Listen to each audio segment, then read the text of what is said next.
네, 반갑습니다, 여러분. 자, 여러분 또 다시 만나 뵙게 돼서 너무 좋습니다.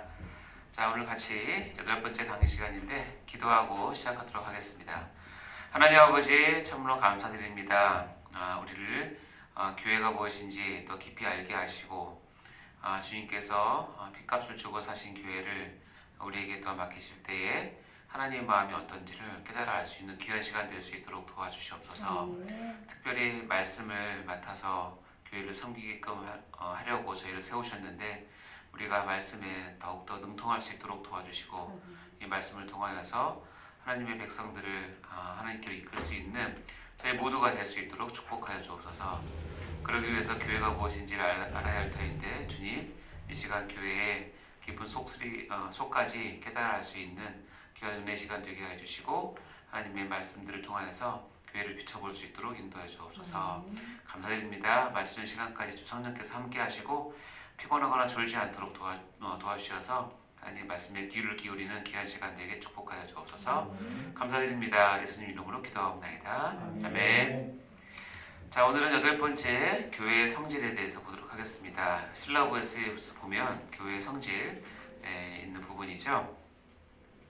자, 저번 시간 거 리뷰 한번 해보고 시작하도록 할까요? 자, 첫 번째 읽어보겠습니다. 시작. 교회의 존재 목적은 교회 자체의 모임에 있는 것이 아니라 교회를 통해 이루어져야 하는 하나님 나라에 있는 것이다. 네, 그래서 교회와 하나님 나라에 관한 관계를 잘 알고 계셔야 된다는 것과 2번 시작. 교회의 본질은 누가 어떤 목적으로 모이게 했는가에 대한 답을 할 때 알 수 있으며 구원과 사명이라는 사도성을 그 본질로 한다. 그래서 이 질문이 굉장히 유용한 질문인데요. 누가 어떤 목적으로 모이게 했는가 이에 대한 답을 할 때 우리가 교회의 본질을 알 수 있습니다. 그래서 구원과 사명이라는 두 가지 사도성을 본질로 한다는 거 꼭 잊지 마시고 그럴 때 교회의 본질을 붙잡을 때 우리가 어떻게 해야 되는지 3번 시작. 교회로 모일 때는 예배, 제자된 사랑으로 하나됨을 생각하며 모이고 교회에서 흩어질 때는 하나님께 영광, 이웃사랑, 그리고 복음 전파를 위하여 흩어져야 한다. 네, 여러분 기억나실 겁니다. 자, 우리가 지금 우리 전체 부분에서 서론, 신론, 인간론, 기독론, 구원론을 거쳐서 이제 교회론을 좀 하고 있는 중이죠. 우리가 전체에서 어디에 있는지를 좀 아는 것도 중요하고요. 그 중에서 이제 오늘은 8번째 강의인 교회의 성질에 대해서 보도록 하겠습니다.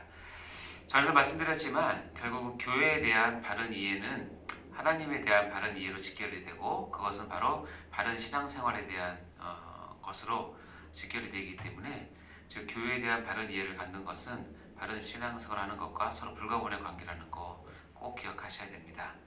그래서 우리가 교회에 대한 그 바른 지식과 하나님의 말씀에 대한 바른 이해가 얼마나 중요한지들 마음에 새기시기 바랍니다.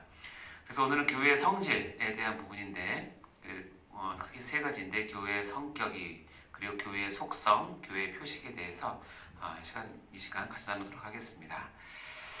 교회의 성질, 교회의 이제 성격 들어갑니다. 교회의 성격 이런 말 들어보셨습니까? 여러분 성격은 다 있으신가요? 여기 보면 글씨 보이십니까? 예. 성격이라는 건 굉장히 요즘에 중요한 이슈로 오죠. 그래서 이혼 사유의 제1위는 부동의 성격 차이라고 합니다. 근데 성격 차이로 드러나는 여러 가지 이유가 있겠지만 어쨌든 이 두 가지의 차이 때문에 이유를 많이 한다고 할 정도로 성격은 굉장히 중요한 요소가 되는 건데요. 그 옆에 보면 누가 컬럼을 쓰셨는데 굉장히 재밌는 컬럼 제목입니다. 제목이 뭐냐면 성격 안 맞는 인간이 우리 집에 산다. 재밌죠? 그만큼 이 성격이 안 맞는 것이 굉장히 큰 것이죠. 근데 여러분 아십니까? 교회에도 성격이 있는데 교회의 성격과 나와 안 맞으면 뭐 이혼까지는 아니지만 아주 관계가 어려울 수 있어요. 왜냐면 성격이 안 맞으니까. 그래서 그러면 교회의 성격을 우리가 어떻게 봐야 되는지.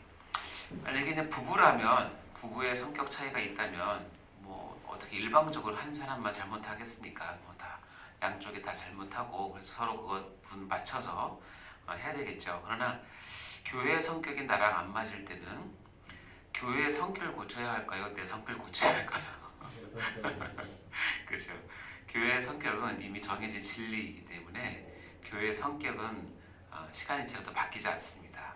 결국 교회의 성격이 나랑 안 맞아서 많은 사람들이 힘들어하거든요.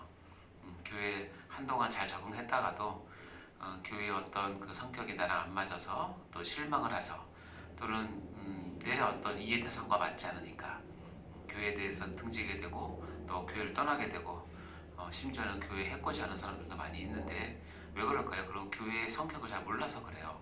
근데 그 사람들의 특징은 뭐냐면 교회의 이런 모습은 나랑 안 맞으니까 교회 네가 바꿔라 라고 얘기를 하는 거예요. 근데 여러분 교회의 성격을 하나님께서 바꿔주시겠습니까? 그 사람에 맞춰서? 그러면 교회가 얼마나 많이 바뀌게 될까요? 그런 사람들이 이제 가장 큰 실수는 뭐냐면 나한테 안 맞는 교회의 성격을 바꾸려고 하다 보니까 무리하게 되고 또 무례하게 되고 그러다 보니 분란을 일으키게 되고 거기서 상처가 받고 나가게 되는데요. 오늘 이것을 우리 사역자분들이 배워야 되는 이유는 뭐냐면 교회는 어떤 성격을 갖고 있는지를 알아야 일단 여러분이 그 교회의 성격을 이해하고 맞춰야 되고요. 그리고 성도분들이 이런 교회 성격이 안 맞아서 힘들 때 이해시키고 납득시켜서 설득시켜서 교회의 성격 안에 여러분 우리 성도들의 그런 것들을 끌어서 안내해줄 역할을 해야 되기 때문에 그렇습니다. 여러분 다 아시겠지만 한 사람의 성격이 한 가지가 아니잖아요. 예, 성격은 정말 다양하고 보는 각도에 따라서 다양하고 어떤 면은 참 좋은 성격이 있는 반면에 같은 사람인데도 불구하고 또 다른 측면에서 보면 아주 고약한 성격도 있고 어떻게 보면 굉장히 착한 것 같은데 다른 쪽에 보면은 굉장히 이기적이고 네, 어떤 때는 굉장히 온유한데 또 다른 면에서 보면 굉장히 아주 거칠고 그런 사람이 있습니다. 그러니까 한 사람의 성격도 다양하다는 거 우리가 다 인정하시잖아요. 근데 여러분 그거 아십니까? 교회의 성격도 보는 각도에 따라서 다 다양하다는 사실입니다. 자, 교회의 성격을 우리가 말씀을 통해서 정리를 해보면 이렇게 나옵니다. 교회는 첫 번째는 전투적 교회가 있고 반대로 승리적 교회라고 표현하는 게 있어요. 그러니까 지금 나오는 이 교회에 대한 설명은 교회의 어떤 모습을 다 한 부분씩 설명하는 거예요. 두 번째는 뭐냐면 지상교회로 보는 교회 성격이 있고 하나는 천상교회로 보는 교회 성격이 있어요. 세 번째는 유형교회로 보는 교회 성격이 있고 무형교회로 보는 교회 성격이 있어요. 네 번째는 로컬 처치로 보는 성격이 있고 파라처치로 보는 성격이 있고 다섯 번째는 유기체적 교회로 보는 성격이 있고 조직체로 보는 성격이 있어요. 이 10가지를 우리가 분류를 하지만 어느 한 가지가 교회를 대표할 수는 없고 이 교회가 처한 상황에서 우리 성도들이나 우리 사역자들이 교회를 어느 부분에서 어떻게 지금 바라보냐에 따라서 설명하는 것은 우리가 이 중에서 한 개를 선택하겠죠. 그러나 그 반대의 극부의 이야기도 있고 또 다른 차원의 이야기도 있다는 사실을 우리가 알아야 되는 거죠. 이것처럼 교회의 성격은 다양하게 우리에게 주어지고 있는데 이것을 우리가 일단은 1차적으로는 다 어느 정도는 숙지를 해야 되겠죠. 자, 첫 번째는 뭐냐면 교회를 전투적 교회로 보느냐 또는 승리적 교회로 보느냐에 대한 부분입니다. 전투적 교회를 보는 것은 아마 여러분이 많이 아실 건데 교회는 이 땅에서 전투하는 집단이다, 전투하는 공동체다. 그래서 전투적 교회라고 얘기를 하는 것이죠. 이것은 교회사가 밝혔듯이 교회의 역사는 전투의 역사예요. 한 번도 쉰 적이 없고 항상 전투를 합니다. 누구랑 전투할까요? 사단 마귀와 전투를 하고 악의 세력과 전투를 하고 어둠의 세력과 전투를 해서 하나님 나라를 축소시키고 억압시키려고 하는 그들의 세력과 영적인 전투는 항상 있고 치열합니다. 자, 근데 구약을 보면 지상교회의 역사가 전투의 역사라는 것을 볼 수 있는데 왜냐하면 출애굽 때부터 이제 이스라엘이 한 민족을 이룬 출애굽 때부터 하나님께서는 이스라엘을 군대로 편제를 합니다. 그리고 광야 생활하고 가나안 정복대에도 군대로 전쟁을 하게 되죠. 이것은 잠깐만요. 약 말씀이 뒤에 있네요. 여기 뒤에가 있죠. 내가 순서를 잡았는데 출애굽 7장 4절 한번 볼까요? 출애굽 7장 4절 읽겠습니다. 시작. 바로가 너희의 말을 듣지 아니할 터인즉 내가 내 손을 애굽에 펼쳐 여러 큰 심판을 내리고 내 군대 내 백성 이스라엘 자손을 그 땅에서 인도하여 낼지라. 하나님께서 이제 모세에게 설명을 하면서 야 바로가 네가 가서 바로한테 얘기를 해도 바로가 너희 말을 안 들을 거야. 그러면 내가 내 손을 애굽에 펼쳐서 큰 심판을 내릴 텐데 그때 내 백성 이스라엘 자손을 그 땅에서 인도해 내라 라고 얘기를 하는데 성경에서 참 보기 드문 게 있는데 콤마를 썼어요. 콤마. 내 백성 콤마 내 백성 이스라엘. 잘 안 쓰는 건데 여기는 돼 있어요. 그러니까 뭐냐면 내 백성 이스라엘을 뭐라고 표현하냐면 내 군대라고 표현해요.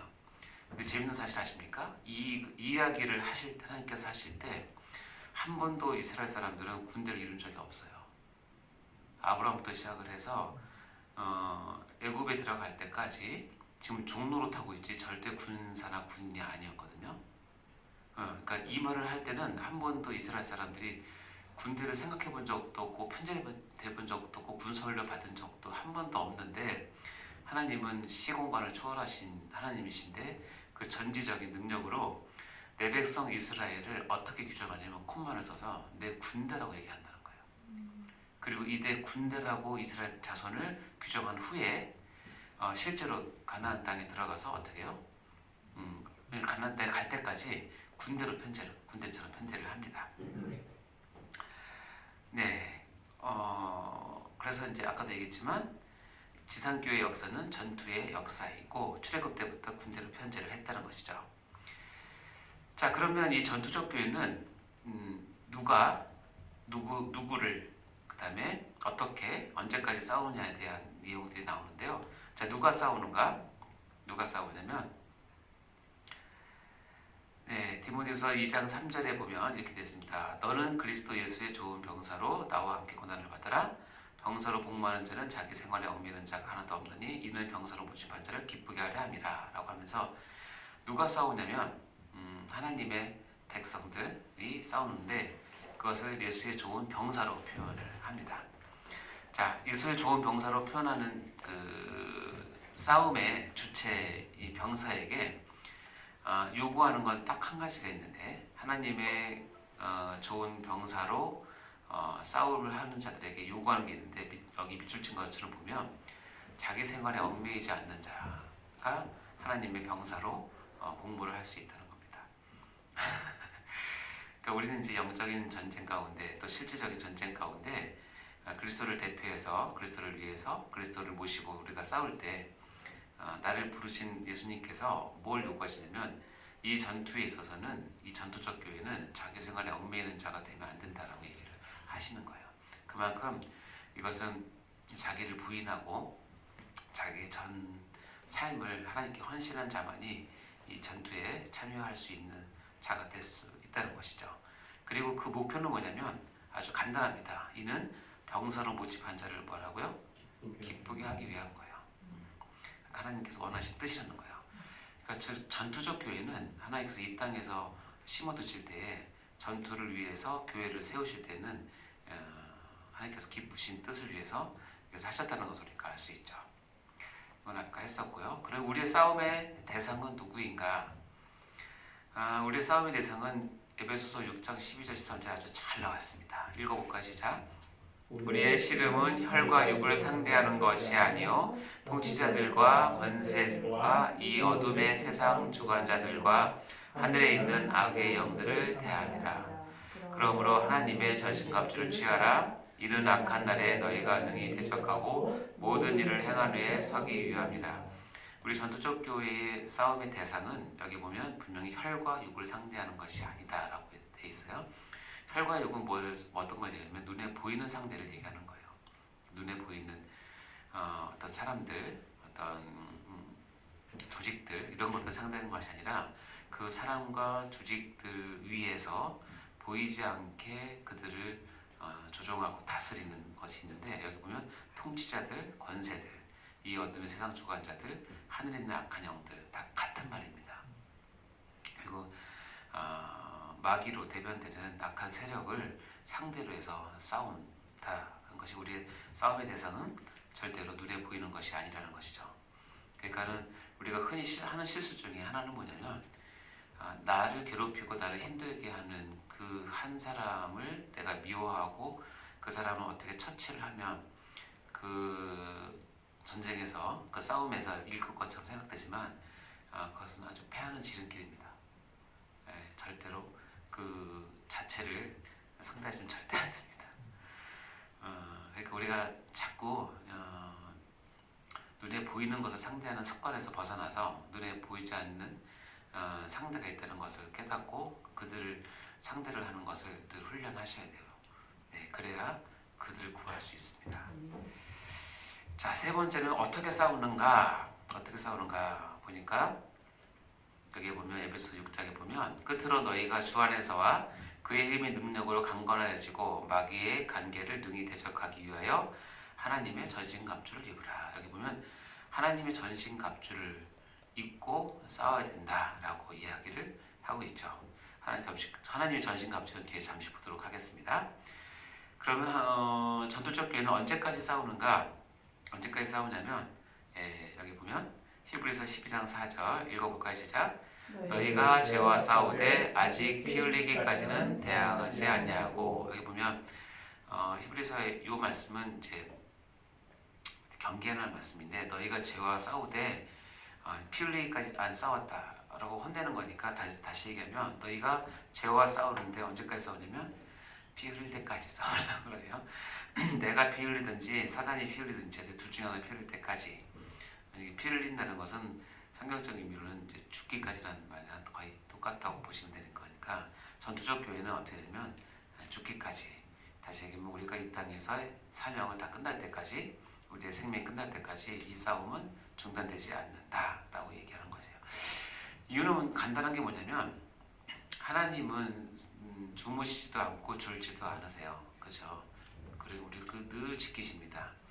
똑같이 사단도 자지도 않고 졸지도 않고 늘 싸움을 겁니다.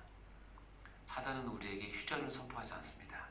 우리는 사단에게 이제 그만하자, 좀 쉬었다 하자 라고 얘기할 수 있지만 사단은 절대 그거 받아들이지 않습니다. 사단은 죽기까지 끝까지 우리에게 싸움을 걸어오기 때문에 어쩔 수 없이 우리도 피 흘리기까지 대항을 하셔야 된다는 겁니다.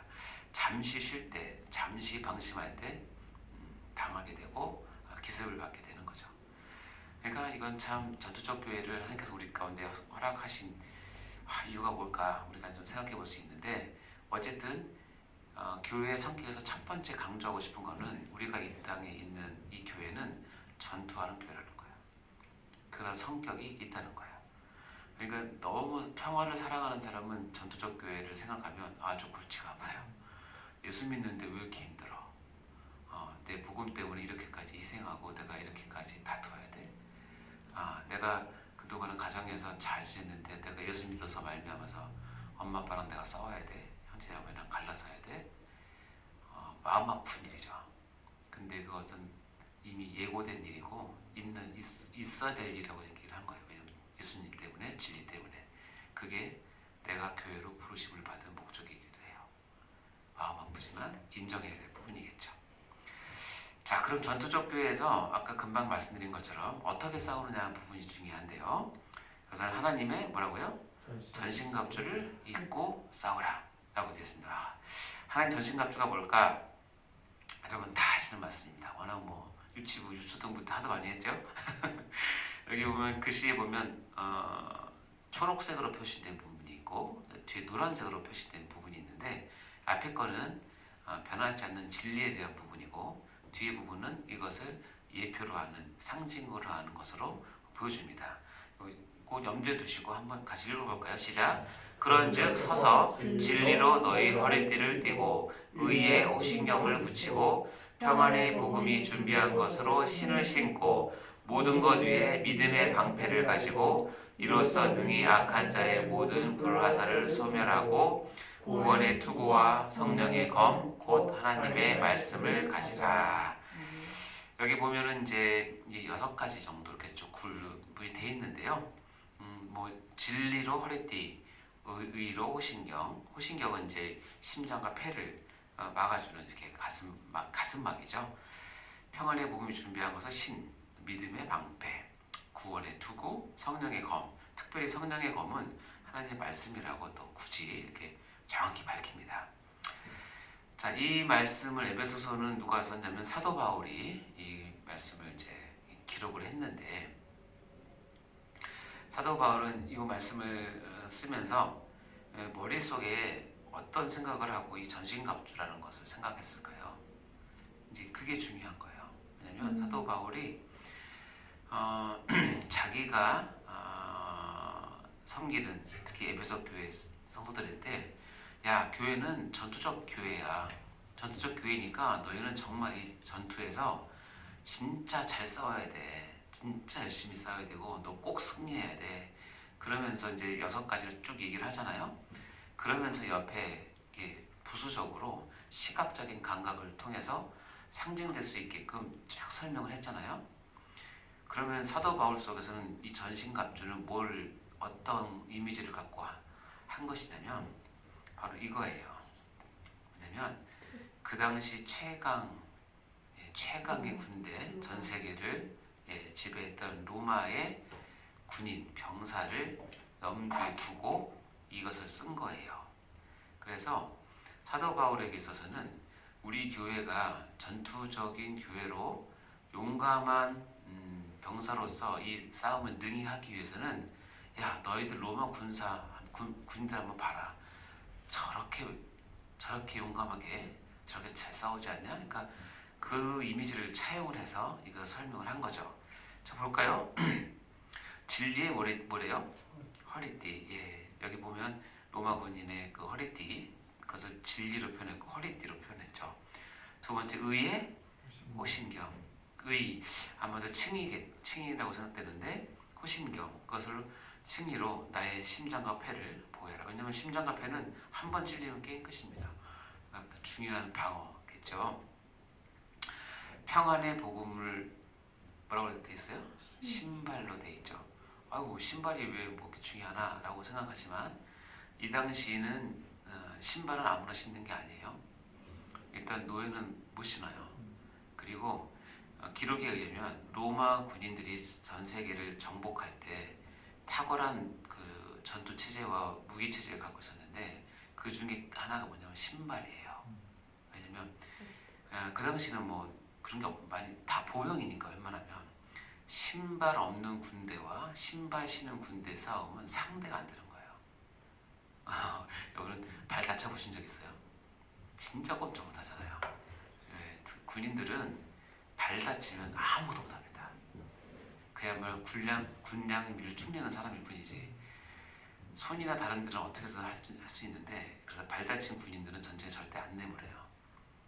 짐이 되니까. 그러니까 뭐냐면 평안의 복음을 신발로 표현했어요. 그러니까 로마 군인의 신발은 굉장히 유명한, 굉장히 유용한 전투 무기 중에 하나였다고 보면 되죠. 믿음의 뭐라고 그래요? 방패. 이건 정말 다가오죠. 믿음을 갖고 적이 쏘는 불화살을 막아내는 방패. 우리 믿음이 필요하다는 얘기겠죠. 구원의 뭐예요? 투구. 그러니까 구원에 대한 진리를 머릿속에 항상 담고 있으라는 뜻이에요. 떠나지 않게 해라. 투구. 그리고 마지막에 뭐예요? 하나님의 말씀인 검. 네. 이제 칼, 창, 이건데 하나님의 말씀인 검을 이 6개 중에서 유일한 공격 무기라고 됐죠. 칼이죠. 네, 어쨌든 이렇게 이 이미지를 사도 바울은 염두에 두고 지금 뭐예요?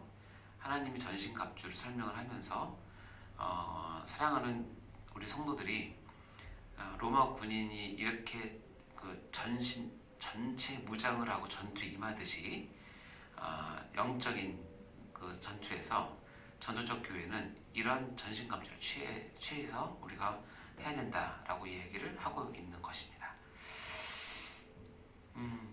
참 아주 적절한 비유인데, 재밌는 거는 2000년이 지난 지금 여러분은 이게 다가오시는 거죠. 이렇게 생각보다 안 나올 거예요. 왜냐면 일단 방패를 들어본 적도 없고 칼을 휘둘러 본 적도 없고, 그쵸? 흉배를 찬 적도 없는데, 만약에 사도 바울이 지금 2025년 지금 와서 만약에 교회에게, 전도적 교회가 무기를 잘 갖춰야 된다, 그래서 전신갑주를 입고 싸움을 해야 된다 그러면 이걸 생각하지 않겠죠. 그죠? 아마 이걸 생각할 겁니다. 왜냐면 미래 한국군 첨단 장비라고 되어 있는데 재밌어요. 진리는 뭘로 생각하냐면 허리띠. 근데 이 허리띠가 그냥 이렇게 바지를 이렇게 쪼매주는 게 아니라 거기에는 무전기가 있고 휴대정보 처리기가 다 있습니다. 그래서 요즘에는 GPS 다 연결돼 있어서 한 사람 한 사람이 어딘지 다 안다고 그러잖아요. 이런 거 필요하고, 의는 그때는 호신병이었는데 이제 방탄조끼죠. 총알도 뚫을 수 없는 방탄조끼를 입게 하고, 평안의 복음 신발이었는데 요즘은 전투화. 전투화를 보니까 경량화되어 있고 땅 흡수 잘 되고 방수 통풍 기능이 잘 돼서 무좀도 안 걸리는 그런 거겠죠. 여기 보면 믿음은 방패, 근데 전투복인데, 이 전투복도 위장 기능이 강화되고 방습, 발수 기능이 된 그런 것이고, 그렇죠. 방탄조끼도 있고요. 그다음에 구원은 뭐라고 되어 있냐면 투구였는데 통합 헬멧이 적어져 있습니다. 요즘 여러분 영화라든가 뉴스에 보면 특히 이제 특공대들이 어떤 전술을 할 때 보면 그 헬멧 보면 다 이게 카메라가 다 달려 있어서 실시간으로 상부에서 보고 다 지시를 내립니다. 몇 년 전인가 오사마 빈 라덴을 처치하는 장면 보셨습니까? 오사마 빈 라덴을 처치하기 위해서 이제 미군 특수부대들이 이런 장비를 갖추고 급습을 했죠. 다 그럼 인공위성을 바로 쏘고요. 지구 반대편 워싱턴에서 오바마 대통령이 군 사령관이랑 같이 벙커에 들어가서 그걸 보면서 다 지시를 합니다. 그리고 오사마 빈 라덴을 체포하고 그걸 또 확인을 어떻게 했나봐요. 확인을 하고 나서 이제 마지막 죽일지를 명령을 기다리죠. 그러면 지구 반대편에서 슛 하면 손을 못 합니다. 그게 지금 전투인데, 구원은 통합 헬멧. 대단하지 않습니까? 하나님의 말씀은 이제 칼이었지만 지금은 어떻게 해요? K11 소총 한 번도 못 봤지만 저는 M16 소총만 쏘았는데 어쨌든 이렇게 아마 설명을 할 거라는 거예요. 뭘 얘기하느냐?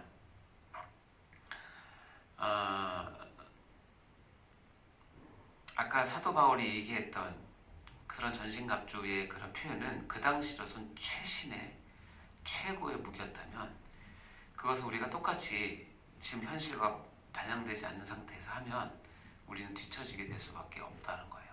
그리고 이것은 하나님 전신갑주는 시대에 따라서 상황에 따라서 우리가 늘 어떻게 새롭게 준비해서 새롭게 우리가 준비를 해야 된다는 것입니다.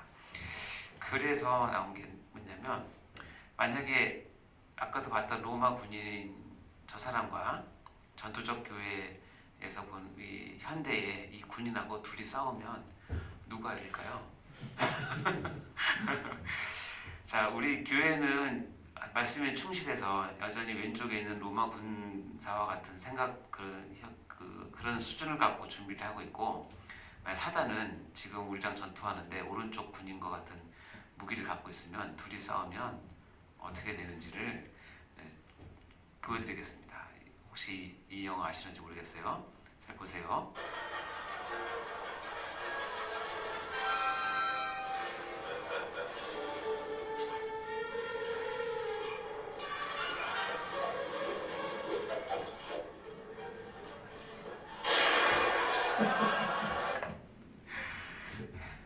인디아나 존스 1에 나오는 장면인데 굉장히 유명한 장면이에요. 제 칼을 아무리 멋있게 흔들어도 총 한 방이면 끝나는 것처럼, 사단은 지금 만약에 최신 무기로 우리를 해서 우리 교회를 공격하는데, 우리는 여전히 이 로마 군사 같은 것을 가지고 싸우면 백전백패 할 수 있다는 거죠. 그래서 우리가 이 하나님 전신갑주를 적용함에 있어서는 왼편에 있는 진리나 의, 평안의 복음, 믿음, 구원, 하나님의 말씀은 시대에 따라서 변할 수 없는 진리예요. 이것은 여러분도 반드시 가지고 계시되, 이것이 사도 바울은 아까는 허리띠, 호신경, 신발, 방패, 투구, 검으로 표현했지만 이제는 우리는 어떻게 돼요? 아까도 얘기했지만 최신 장비를 가지고 하셔야 되고, 이것을 교회에 적용함에 있어서는 각 교회에 맞게끔 이것을 최대한 활용을 해서 적용할 수 있는 능력이 있으셔야 된다는 거예요.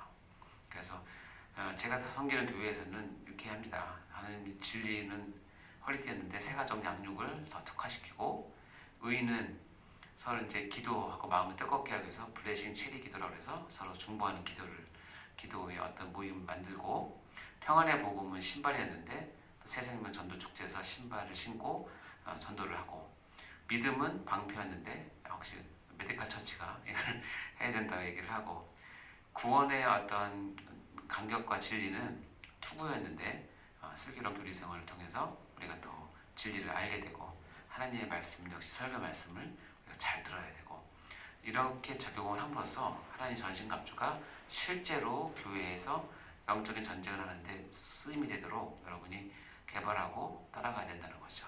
본질은 지키되 적용은 다를 수 있다는 거 꼭 기억하시기 바랍니다. 자, 잠시 쉬었다가 두 번째 강의 시작하겠습니다.